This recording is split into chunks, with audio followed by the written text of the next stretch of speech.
Sir, मैं हस्ब आदत और हस्ब रिवायत इसकी मुखालिफत में खड़ा हूँ और सदर जमहूरिया के खुतबे को अगर आप देखेंगे सर, तो उसमें पूरे खुतबे में लफ्ज़ मुसलमान तो छोड़िए, लफ्ज़ अक़लियत भी इस्तेमाल नहीं हुआ है।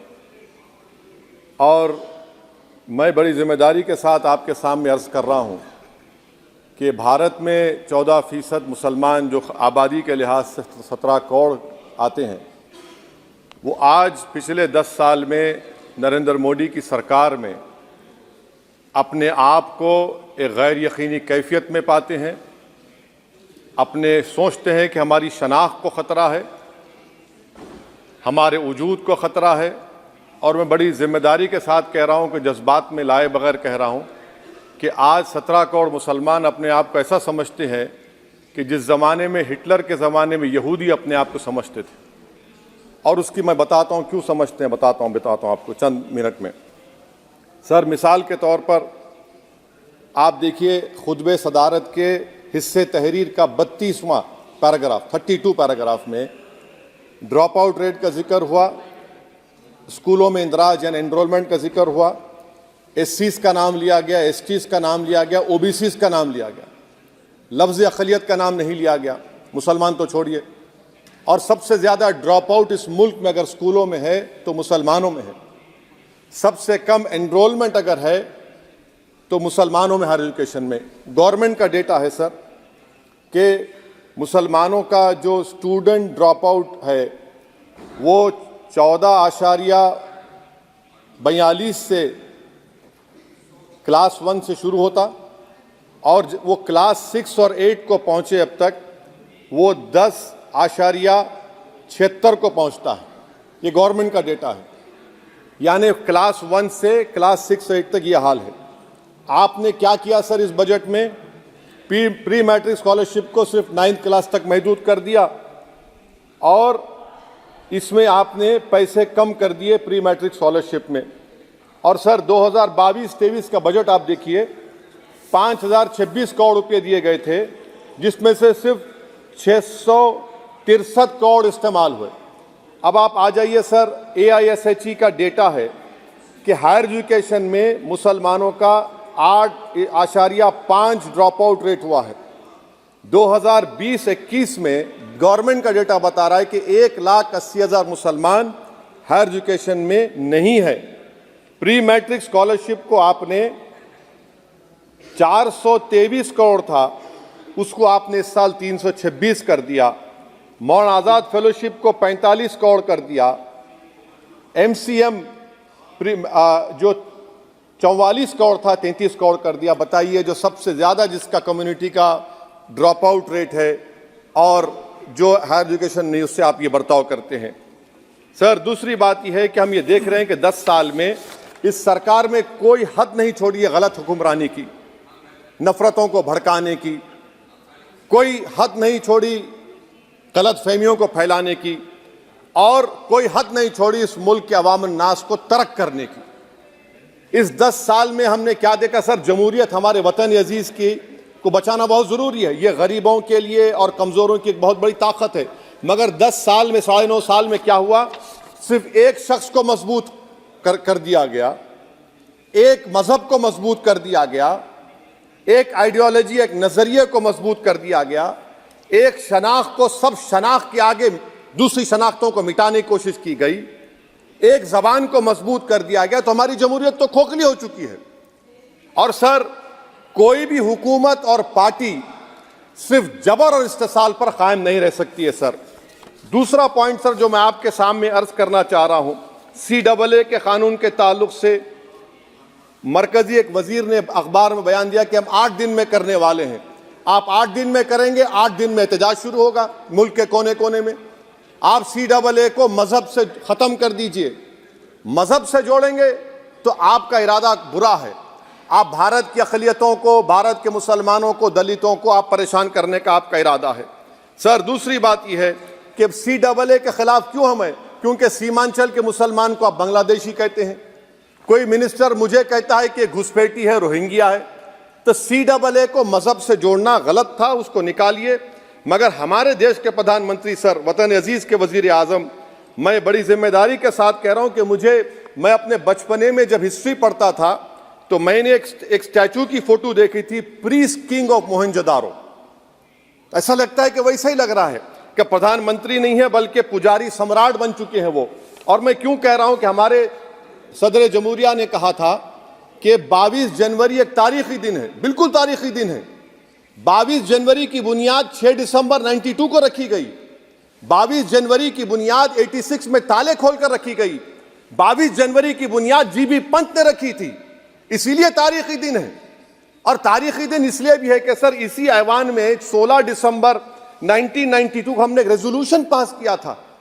आप बताइए कि आज इस मुल्क में चाहे कोई सेकुलर पार्टी का हो या जो भी हो, वाले सब सेकुलर है, बुरा मैं हूं, किसी में हिम्मत नहीं है कि 6 दिसंबर की बात की जाए। और वो तारीखी दिन इसलिए भी है सर, इंसाफ करने वालों में एक एनसीएलटी के चेयरमैन, एक गवर्नर और एक नामजद शुदा रुकने पार्लियामेंट बैठे हुए थे।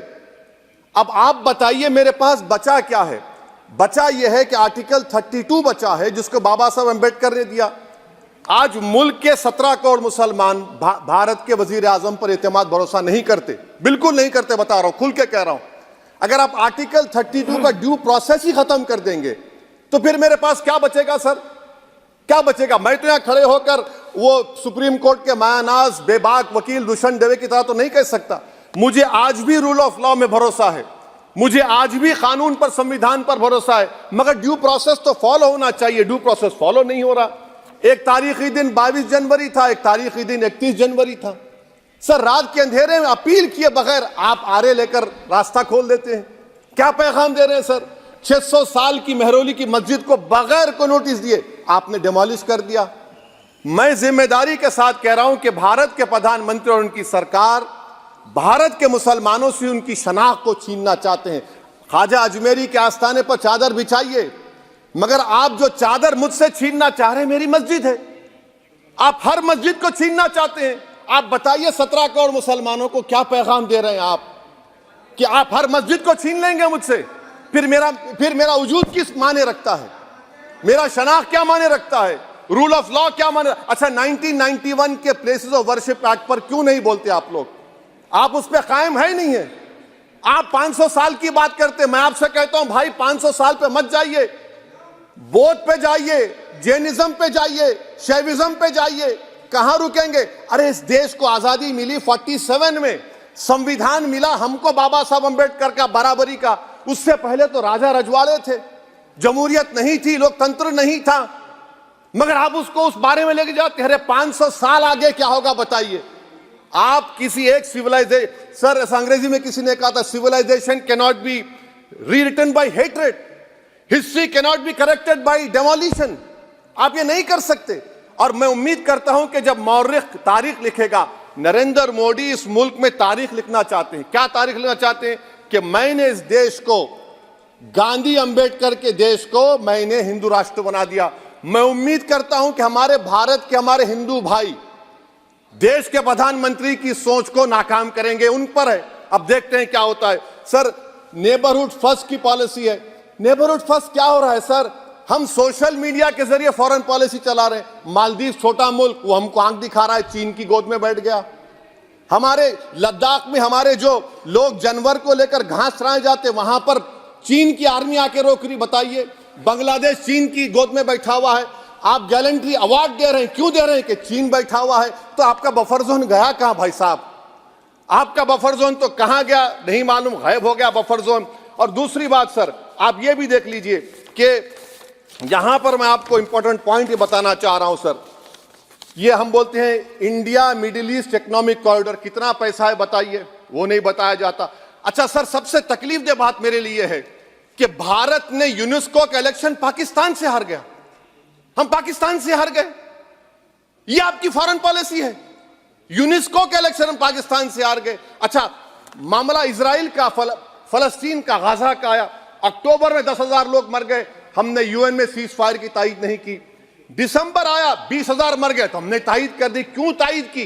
क्योंकि ग्लोबल साउथ को हमको फॉलो करना पड़ रहा। भारत ग्लोबल साउथ को फॉलो कर रहा है। मेरे लिए तकलीफ दे बात है। यह आपकी नाकामी का बहुत बड़ा सबूत है।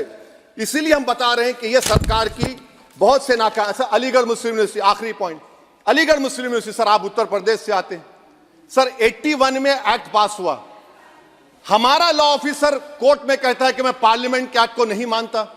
कैसे नहीं मानते सर? क्या नरेंद्र मोदी ने पार्लियामेंट को नॉमिनेट किया या पार्लियामेंट ने नरेंद्र मोदी को प्रधानमंत्री बनाया? बताइए। 81 के एक्ट को नहीं मानते सर। 2 ही तो सेंट्रल यूनिवर्सिटी है मुसलमानों के, 1,80,000 आप ही के सरकार के दौर में मुसलमान हायर एजुकेशन निकल गए, आप अलीगढ़ मुस्लिम से छीनना चाह रहे हैं। Theory of separation of powers में एग्जीक्यूटिव हमको डिक्टेट करेगा, मेरी आवाज तो पार्लियामेंट है, अब मेरी आवाज के खिलाफ एग्जीक्यूटिव सुप्रीम कोर्ट में बोलता है। अलीगढ़ मुस्लिम यूनिवर्सिटी से इतनी नफरत क्यों है आपको? वहां पर तो हिंदू भाई भी पढ़ते हैं सर। ये अलीगढ़ मुस्लिम यूनिवर्सिटी का मामला है सर। तो मैं आपसे इस बात पर, इस शेर पर अपनी बात को खत्म कर रहा हूं सर। आप भी उर्दू दां हैं जी। मसीहाओं को जब भी आवाज दी है, अहमद फराज का शेर है जी जी। मसीहाओं को जब भी आवाज दी है, पलट कर आ गए हर बार कातिल। मसीहाओं को जब भी आवाज दी है, पलट कर आ गए हर बार कातिल। वहां क्या दाद खाही क्या गवाही, वहां क्या दाद खाही क्या गवाही, जहां हो मुंसिफों के यार कातिल। सर मैं फिर से हुकूमत से मुतालबा करता हूं कि अल्पसंख्यक समाज के बजट के स्कॉलरशिप को आप डिमांड ड्रिवन करिए। भारत के प्रधानमंत्री प्रधान सेवक रहिए, आप कोई प्रीस किंग मत बन जाइए। आप जीतेंगे, कौन जीतेंगे देश तय करेगा, मगर याद रखिए 17 करोड़ मुसलमान आज गम और गुस्से में हैं और इस बात को महसूस कर रहे हैं, इस बात को महसूस कर रहे हैं कि प्रधानमंत्री को हम नोट नहीं दिए मगर हमारा प्रधानमंत्री है। आखिर ये प्रधानमंत्री 17 करोड़ मुसलमानों की उनकी शनाख्त को कैसे मिटा रहे हैं, कैसे उनको आप मार्जिनलाइज कर रहे हैं। इसीलिए सर मैं उम्मीद करता हूं कि हमारे सेकुलरिज्म जो है वो, मैं पॉलिटिकल सेकुलरिज्म कभी नहीं माना, जो सेकुलरिज्म संविधान में लिखा गया उसकी हिफाजत करेंगे। मुल्क अहम है, वरना याद रखिए आप चुनाव जीते हैं हारे, मगर अगर आप 17 करोड़ एक जनता को आप गैर यकीनी कैफियत पैदा कर देंगे, ये देश के हित में नहीं होगा। बल्कि हम तो उम्मीद कर रहे हैं कि ड्यू प्रोसेस अदालत फॉलो करेगी। अदालत अगर एक तरफा फैसले करेगी तो गलत होगा सर। बहुत बहुत शुक्रिया। श्री